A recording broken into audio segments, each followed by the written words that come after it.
So I'm gonna move this in, come in a little closer here. Yeah, I think that's a little bit better.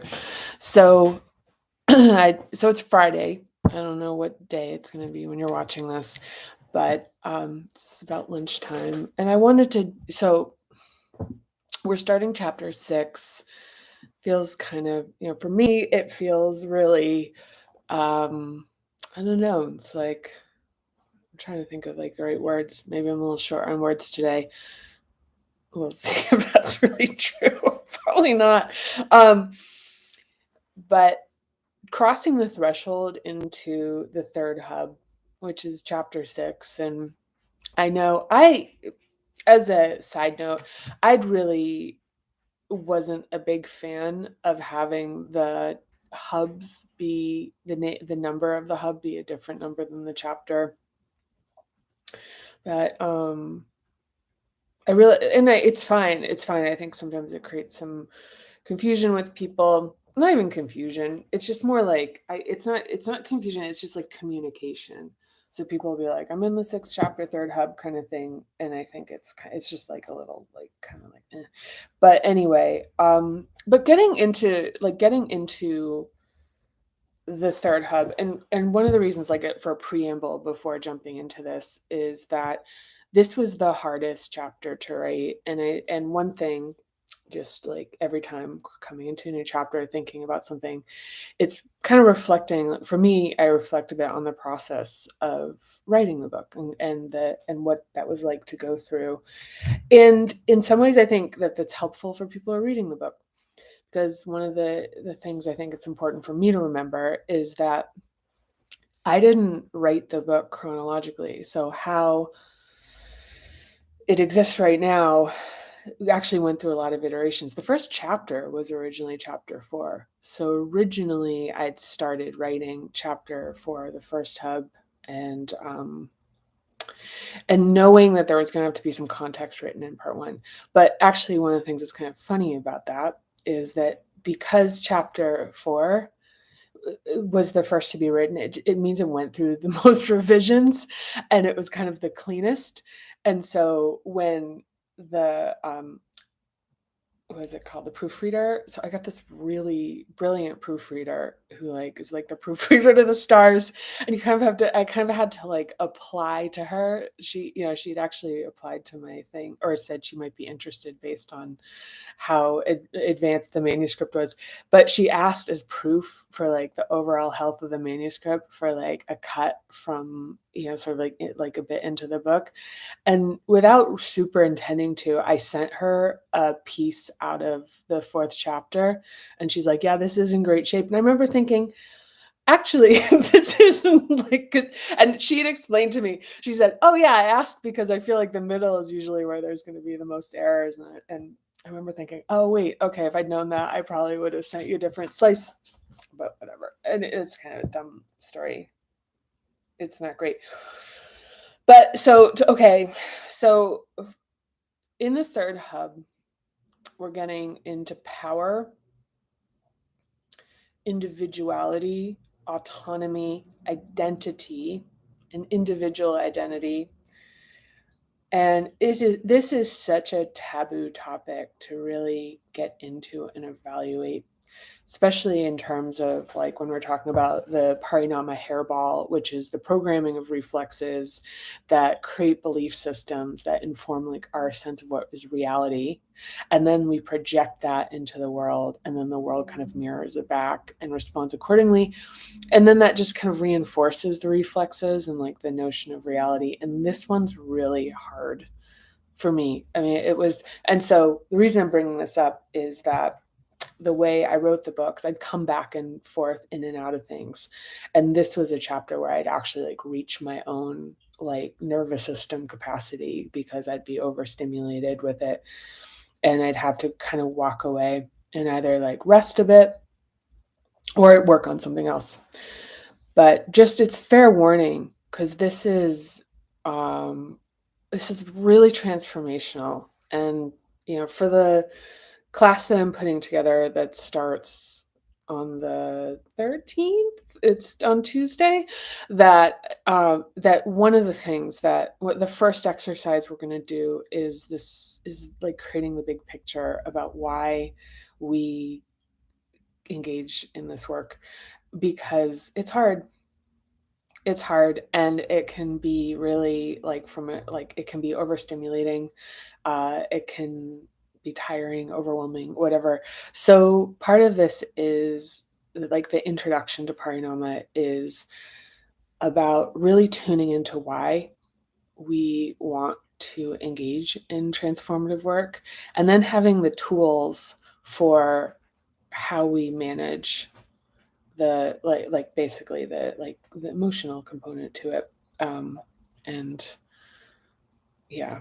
Anyway, so I'm gonna read a little bit. I think I'm gonna do a little bit of reading, and then I'm gonna go probably have some lunch here. But at the top of each chapter is the summary here. And I think I've said this before in other readings, but I'll say it again because it's like at the top of a chapter and it's like we're calling this. It's these charts, and they weren't these charts, but the beginning of the idea of how to structure this. I did in a PowerPoint presentation when I was at Kripalu doing a workshop with Anodea Judith.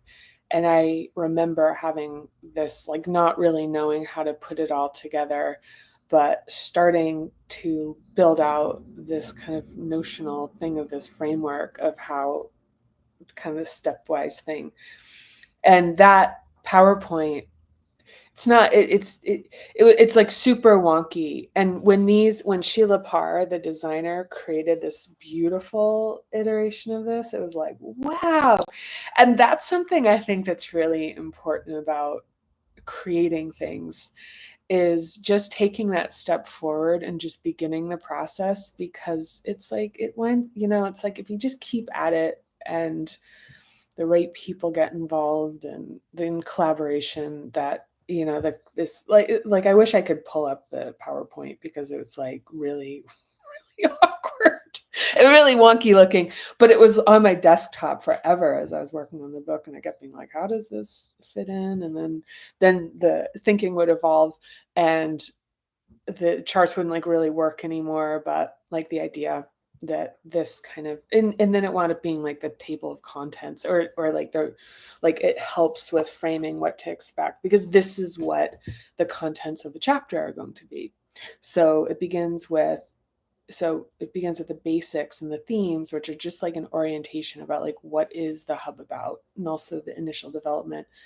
And then we get into the interruptions and stressors, which are the events and circumstances that can impact the development of the hub and the associated reflexes that we have around it.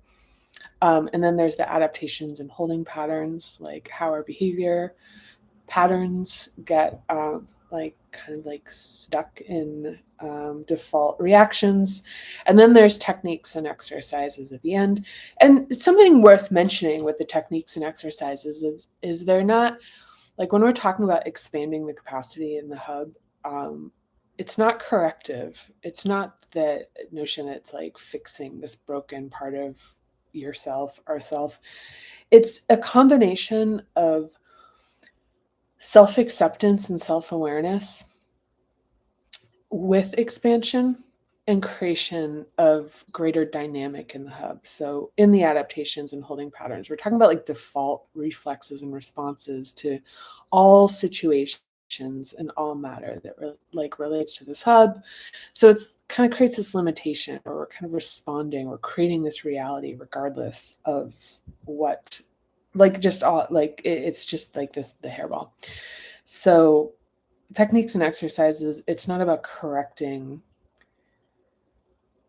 anything. It's just about creating more capacity and more dynamism. And in the techniques and exercises, we have the components which really are about expanding capacity. And then there's the charging and discharging, which is for either bringing more energy into it, for shrinking, and or if it's like releasing some of the like stored tension or whatever in the hub.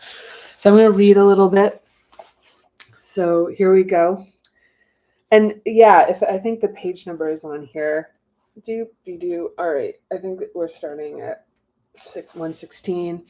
And I'd read through this table of like the table, but I think it's be kind of boring because, well, I'm going to try for a second. I don't know why I just prompted that, but so the kind of header in this is the name of the hub is due, and the stage of development is toddler, and like the, I guess like the overarching theme in this is self-definition. And so the basics are combustion, metabolism and transformation, courage, individuality, independence and freedom, confidence versus self-esteem, focus and discipline, purpose and passion and motivation. The themes, oh, these are really great to read. Actually, it feels really nice. The themes are resistance, failure, productivity versus busy. Oh, this is going to be a good chapter. I'm looking forward to this. Time, mastery, leaders, followers, and cults. Oh, but yeah, gosh, responsibility, status and hierarchy, negotiation and conflict, and power, masculine and feminine, and the interruptions and stressors. Wow, I'm really surprised. Like I'm really enjoying this. Yeah. So the interruptions and stressors are authority, discipline and punishment, dominance and submission, shaming, criticism, and failure, the permissive helicopter parent, corporal punishment, imposed maturation, abuse of positions of power, imbalance of power, and unfair compensation of labor and bad deals. Yeah, I think just reading that, I'm like, oh yeah, no wonder this one's so hard. Like it's just, I mean, all of those topics, it's interesting because it's like you'd think the second hub because it relates to like sexuality in many ways and like sensuality. But even just read, I don't know about like for you, but for me, even just reading those, it's like, oh God, shit. Like, I mean, yeah, it's like, let's go back. Let's, yeah. And just look, as a point of encouragement is really, we're coming back to these things as adults and realizing that the power and the voltage of these is interruptions and stressors and shaping factors for ourselves when we're very young. And now with the knowledge as far as the research and like the biology, psychology, human development, biochem, whatever you want to call it, really coming to the understanding of what a little nervous system at this particular stage is capable of processing, and like how much of it is actually there enough to be able to take on some of this stuff that's just like so intense. Really, really, really, you want to talk about a place where transformation has like it's like where you get just so much mileage off of it is in this relationship that we have with power, with our discipline, with what we show up for, with our devotion. And so it's really, it's hard, but this is the stuff where it's like it just breaks so much. Like it teases open the hairball and opens the possibility for so much as far as the relationship and ownership of our power. Because even the opening of the chapter, the epitaph, or what, like my editor knew what the word is for this, the chapter, the quote, each quote chapter is a quote, is that the Alice Walker quote, which is, the most common way people give up their power is by thinking they don't have any. So this is about reclamation here, and in a very practical way, we're going back through this stuff and doing kind of like an audit. So the adaptations and holding patterns, characteristics of an out of balance third hub. So shrinking, inflating the classic, inflating the endure. So in the second hub, in like being overcompensating with dominance is something we spend kind of a bit of time unpacking. It's worth it. It's yeah, it's worth it. Risk taking as it relates to power, and adaptations. Inner and outer critics, really important thing here. Like there's a lot of, there's a lot of internalizing of criticism, but there's a lot of, and it's really common to discuss criticizing ourselves, but our reflexes to criticize others as a protection of them getting close to us is something that we evaluate here. So judgment, criticism, and feedback, how we can use feedback, like how our relationship in terms of like lowering the sense of being attacked really opens us up for greater opportunities for development, and especially when we can take things in context. It's like a huge thing. And then the shadow is anger and shame. Yeah. And the thing is, and it's like I'm just too, like over like this was the thing I was going to read, but the right, but anger is really maligned. Like anger is this thing, and even coupling it with shame is that, anger is this thing where it's like, oh my gosh, I'm not supposed to be angry. Like the expression of anger as being so taboo, whereas what anger really is it's a corrective response to having our dignity undermined. So it's really like our way of like very organically responding to the fact that we're being diminished and undermined. And because we can't really, it's like not super socially sanctioned.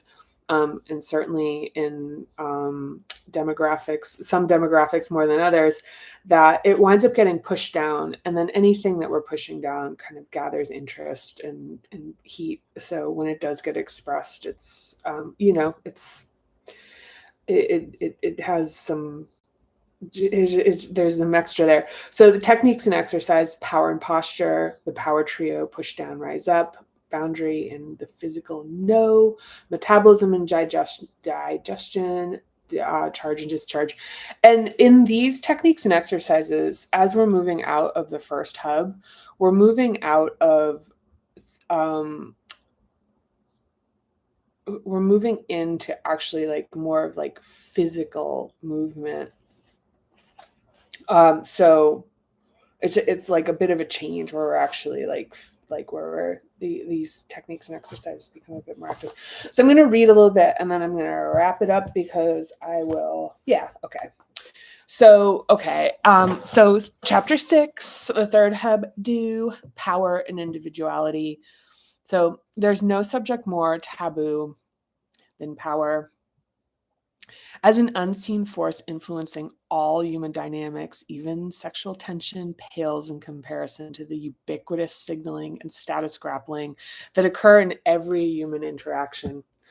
From two toddlers fighting over a toy, to a patron placing an order with the server, to a more obvious example, bosses, employees, Freud's psychosexual stages of development miss the mark. Sexual tension is limited to a relatively narrow, specific range of interactions, while the overarching dynamics of power include them, yet also shift and shape every encounter we have with another human being.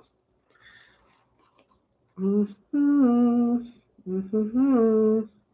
In our culture, the understanding of our individuality, self-discipline, and personal power have become conflicted and disembodied. Are the qualities of individualism and independence selfish and egotistical, or inspiring and empowered? Traditionally, we tend to look for power through a mix of external validation, approval, and the influence we have over other people. But to be truly powerful, we must be capable of standing alone. And to do this, we must feel the force emanating from deep within us that both elevates us and radiates into the world. In this chapter, I discuss the ultimate taboo and the forbidden practice of reclaiming and cultivating greater personal power. Yeah.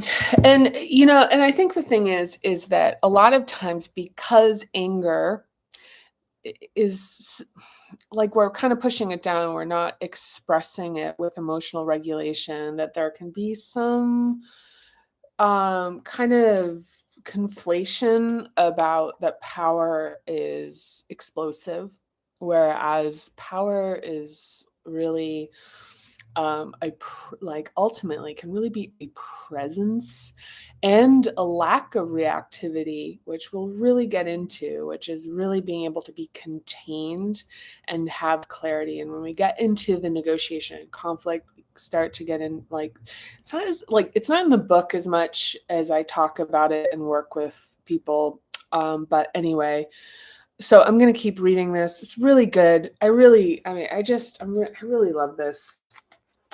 A well-known quote from Marianne Williamson, a return to in Mary.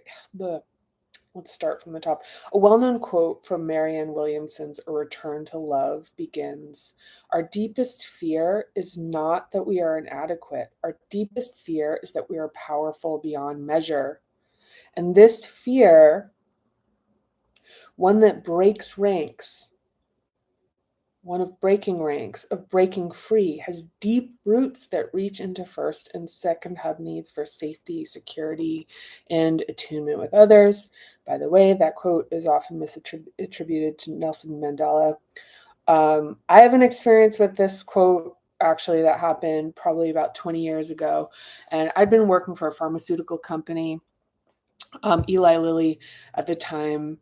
And I was in the beginning of a struggle with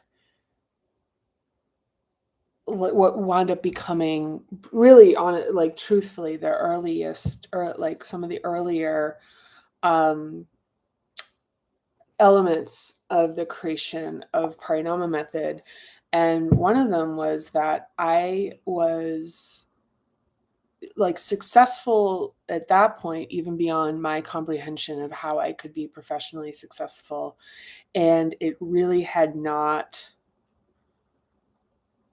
yielded like any kind of relief or resolution. I had more money than at the time that I thought was a lot of money. I had a job that was really like people wanted, like desired and envied, and it put me into circles with people that were, I'd gone to Keene State, and so I'd gone to a state school. I went to college in the same town that I went to high school in, and I worked at Applebee's, and I drove a bread truck, and I did like property management, which I was, very ill-equipped to do. Um, this is one really gross story about that. It's actually super weird. All the things being like somebody's landlord. There's so many weird stories about that. Yeah. I don't know if you want to say something in the comments if you want to hear some of these weird stories. I'll add them in. They're profoundly bizarre. But anyway, so I was at this place. I'm coming back to the Marianne Williamson quote, which is that I was standing in Whole Foods in Brookline, Massachusetts, and I was really trying to reconcile like how lost I was in the face of getting everything I want. The man who had been like this like ultimate love of my like young life, who I'd lost, who'd broken up with, who had gotten back with me. I had this job. I just had everything, and I felt as lost as I'd ever felt, and actually probably worse, because the hope that this stuff was going to be able to alleviate these like the way it felt to be alive was actually probably one of the things that was like ultimately like so distressing to me, which was like, wait, this doesn't work. Like this, like getting thin, this getting rich, this getting the guy getting, it's like I still feel the same way. And I remember I was standing in the line at Whole Foods in Brookline, and I looked, and there was the card which had the quote, which is, "Our deepest fear is not that we are inadequate. Our deepest fear is that we are powerful beyond measure." And that really, like, that shook me, because I think one of the things that was arising in me in this time of like getting everything you want, and it's not delivering the feeling like the life that I want, was that there must be something inherently wrong with me. So this is where it was like this, it's like, well, if like following, doing everything right doesn't work and I still feel this way, that there must be something like deeply wrong with me. And there's something about that that just touched me so hard, like it really put me back on my heels because it like felt really true, and there's something in it. And it just there's something in it. And one of the gajillions of books that I read while prepping and creating Parinama Method was Marianne Williamson's A Return to Love. And the one quote that stays with me, it's a little unrelated to this, but just now that we're on the topic, is that she says, if you know what moves a heart, you know what moves the world.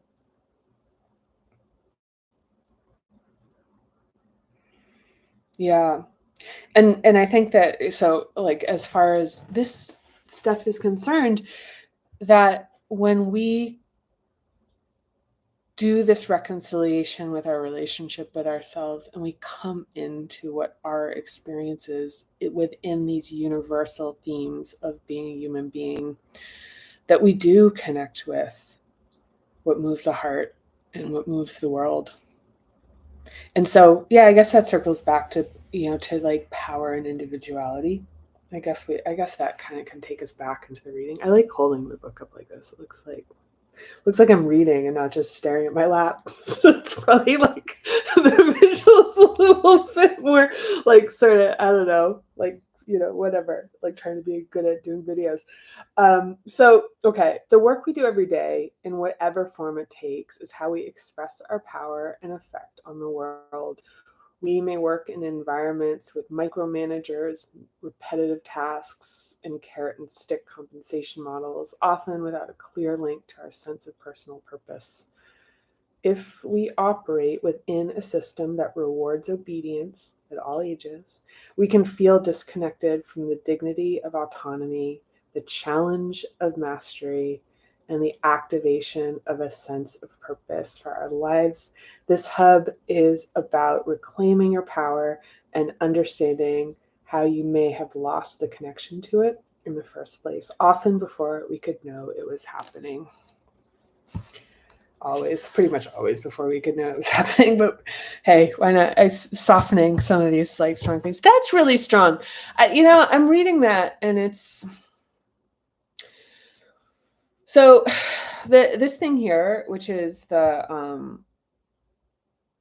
dignity of autonomy, the challenge of mastery, and the activation of a sense of purpose for our lives. That's actually from Daniel Pink's work in Drive, the book, which is an exploration of human motivation. And like he, in that book, really, if this is interesting to you, there are a few books that there's more than a few, like books that this chapter is referential to. And one of them is that Daniel Pink book of Drive, which really dispels the whole idea that like to work you need to be like micromanaged, and you need to like be told everything, like told what to do in like great detail, and that it's an honor for you to work, that your own dignity and connection to purpose is like secondary, and really that the motivation, and I think in this hub and the things that we want to do really comes from connecting to our individual unique sense of purpose. It's not selfish. It's how we make our greatest contribution in the world. And that we're given a chance to really explore and make choices and be involved, actively involved in it, and have a chance to get better at doing things. It is a thing. It is true. The reason that people are lazy is that they're maybe tired, they're traumatized, they need rest. They're not doing work or anything connected with anything that matters to them. And I think this notion that character is holistically about, and this, we'll get into this with discipline, the character is holistically about doing work that you have to do in front of you. But we want to connect the have to with like where this is connecting us to the big picture of really our own life and where we can make the biggest impact in terms of fulfillment and contribution in the world. And this involves unpacking a lot of stuff where I think, as far as how how informed we've been about how to be approaching our power and what we do, and is, this is, I had thought, so back to like full circle, like me having been someone who went to college in the same town I went to high school in, and being like super like broke and not having family support, and being like, oh, like having to do what was in front of me and like really take opportunities and do a lot of grunt work kind of stuff. I think um, when I started becoming a leader and managing people, I did, when the first time I had a team that was like, I think I had someone from almost like every Ivy League school working for me. And that was just like kind of one of those moments where I was kind of back on my, like, I was like, whoa, this is weird. How did this happen? And when that stuff kind of started to happen, where I had people that had like gone to business school and were like super well educated and even came from backgrounds that were just like aspirational to me, and that I had the duty of care for overseeing the organization that they were in. And I guess you could say like they work for me, or they work for people who work for me. Is that, and this is very Parinama, which is that I had thought, this is a really important point, and I want to make sure I get it right here, is that my thinking had been that like my adaptations and my beliefs and my patterning was like really disparate and twisted and bizarre and kind of like uniquely terrible and shameful. I could just literally do the list. It just that it was just that there was like so much about myself that was like just so separate from what an experience was for like people who grew up in the ways that I would fantasize about.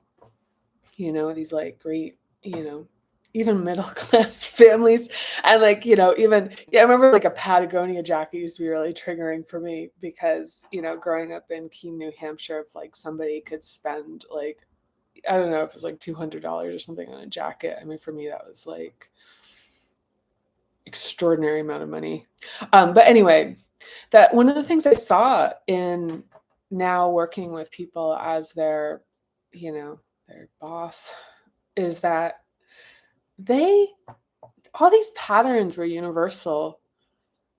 Is that it's like, okay, yeah, maybe like, I'm not even gonna say like mine was worse or whatever. It's just the extremes that like the things about people having like deep underlying like sensibilities about with like anxiety and not feeling safe, not feeling physically safe, like is a notion, not even as like a logical thing. It's just like the feeling of anxiety. And that people had trouble with like feeling emotion and connecting with people, that being able to attune, especially in sales, like being able to read a prospect and be able to really like respond and be in attunement with somebody. Even workaholism, people that literally couldn't enjoy themselves because all they wanted to do is work. Myself, I had that. And then with power, that people, big challenges around like obedience and even defiance and even fear of being like fear of expressing greater levels of individuality.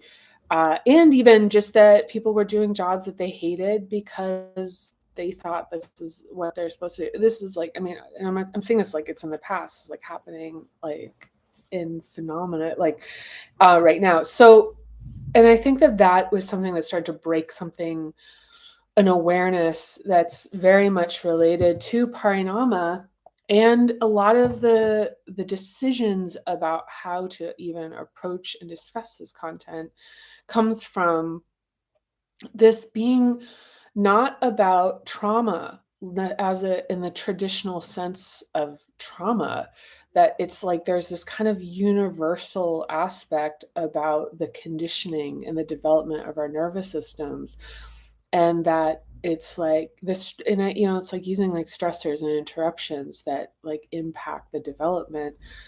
Talking about trauma is certainly beyond my, like my qualifications, but talking about this universal themes of having hundreds, thousands, however many people. I mean, I've interviewed, like the people I've interfaced with, it's thousands, and seeing just across the board how these themes are the things that everyone is working with, and to a greater or lesser extent in like different ratios, and that these are the things that hold people back.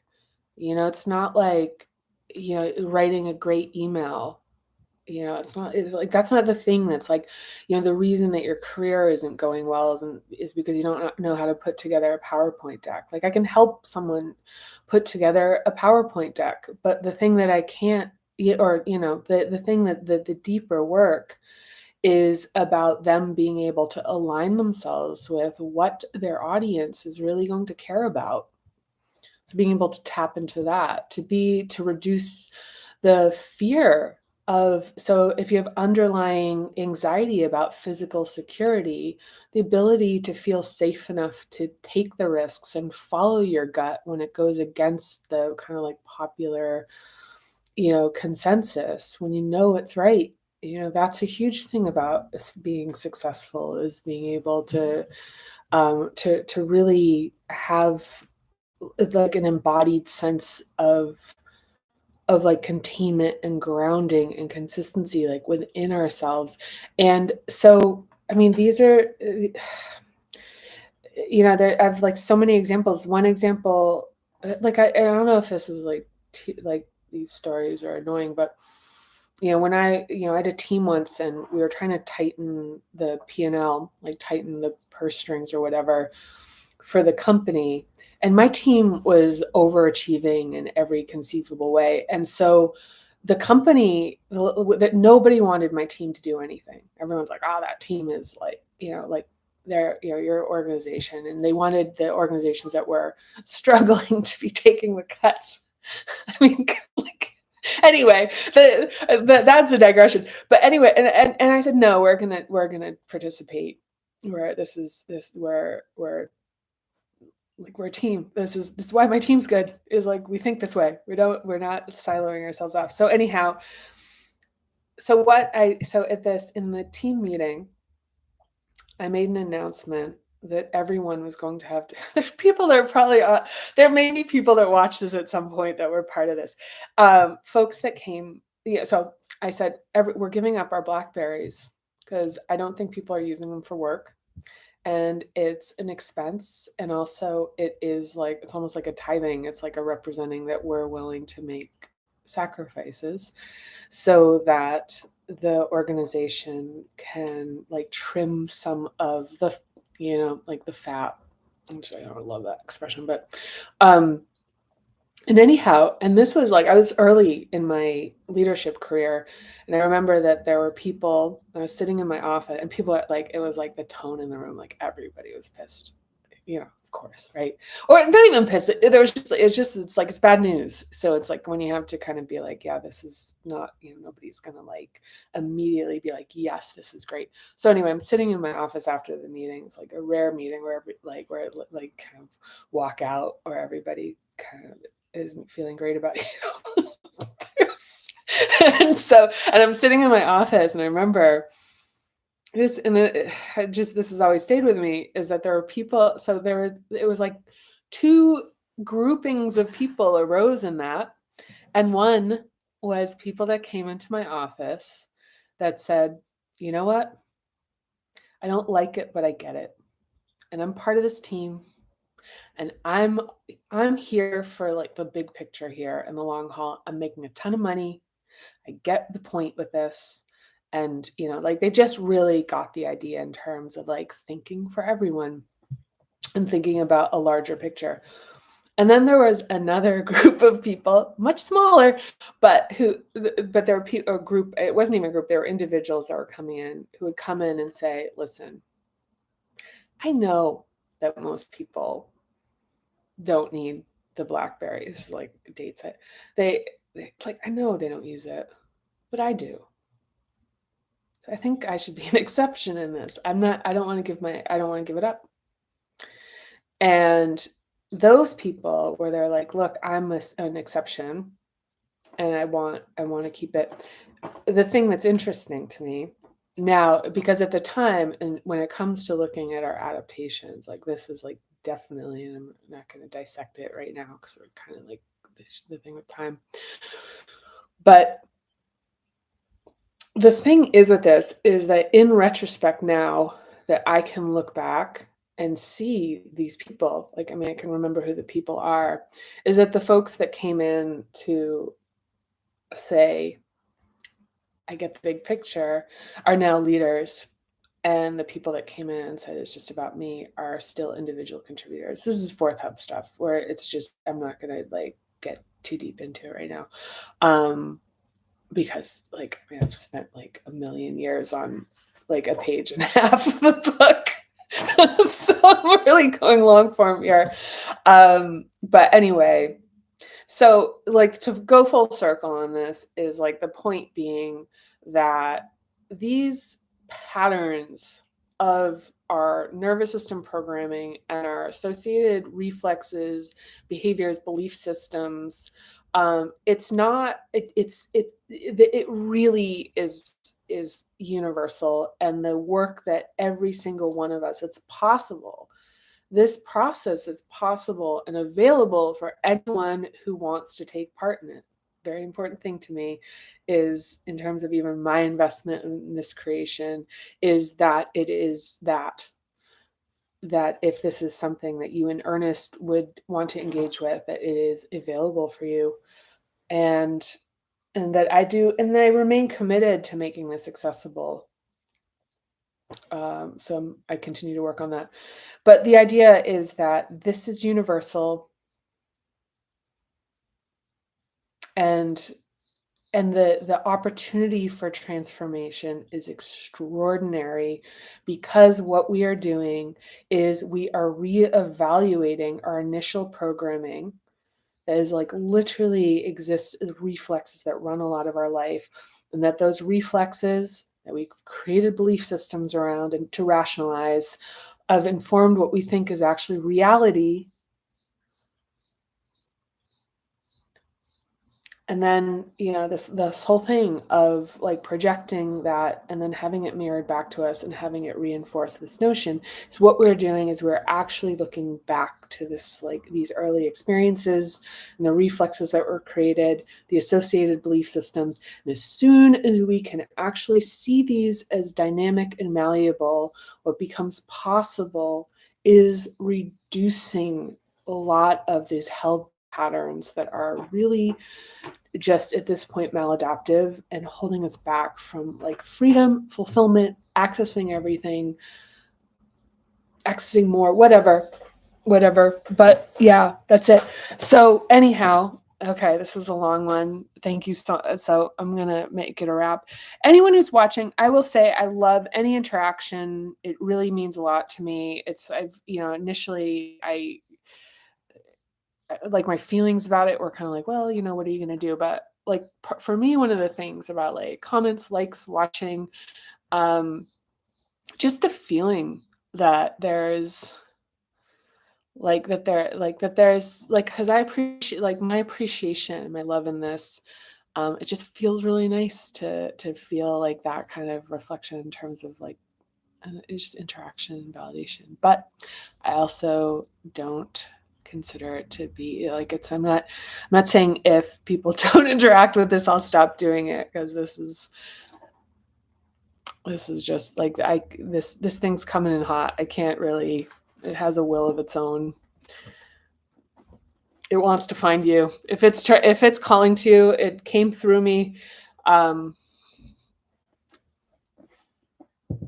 Yeah, and I guess apparently the universe has spoken, and it's my job to get this and to make it easier for more people to have access to and be able to use. So anyway, I'm sending you so much love and appreciation.